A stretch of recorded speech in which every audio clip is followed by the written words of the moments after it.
Ode to a Nightingale is a poetic journey into the world of a singing bird that transcends the limitations of earthly existence. In this ode, John Keats marvels at the nightingale's eternal song, which seems to transport him to a realm of unending joy and inspiration. As he listens to the bird's melodious tune, he is both enchanted and envious, for the nightingale's song represents a timeless and idealized existence, contrasting with the transitory nature of human life. This ode delves into themes of mortality, the fleeting nature of happiness, and the longing for a connection with the immortal beauty of art and nature. It's a celebration of the power of art and the human spirit to momentarily escape the harsh realities of life and bask in the transcendent beauty of the nightingale's song. My heart aches, and a drowsy numbness pains my sense, as though of hemlock I had drunk, or emptied some dull opiate to the drains 1 minute past, and Lethe wards had sunk.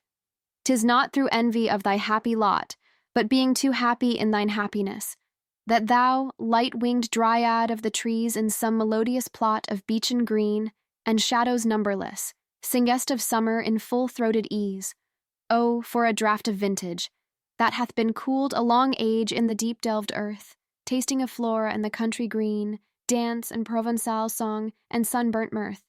Oh, for a beaker full of the warm south, full of the true, the blushful hippocrene, with beaded bubbles winking at the brim and purple-stained mouth, that I might drink and leave the world unseen, and with thee fade away into the forest dim, fade far away, dissolve, and quite forget what thou among the leaves hast never known, the weariness, the fever, and the fret. Here where men sit and hear each other groan, where palsy shakes a few sad last gray hairs, where youth grows pale and spectre thin and dies, where but to think is to be full of sorrow and leaden-eyed despairs, where beauty cannot keep her lustrous eyes, or new love pine at them beyond tomorrow. Away, away.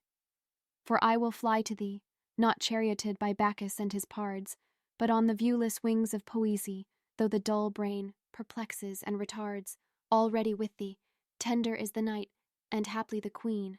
Moon is on her throne, clustered around by all her starry fays, but here there is no light, save what from heaven is with the breezes blown through Verderu's glooms and winding mossy ways.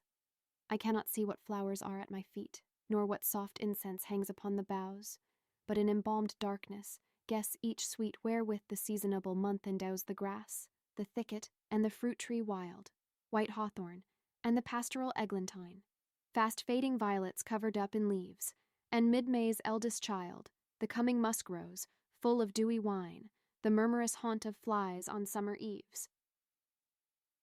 Darkling, I listen, and for many a time I have been half in love with easeful death, called him soft names in many a mused rhyme, to take into the air my quiet breath.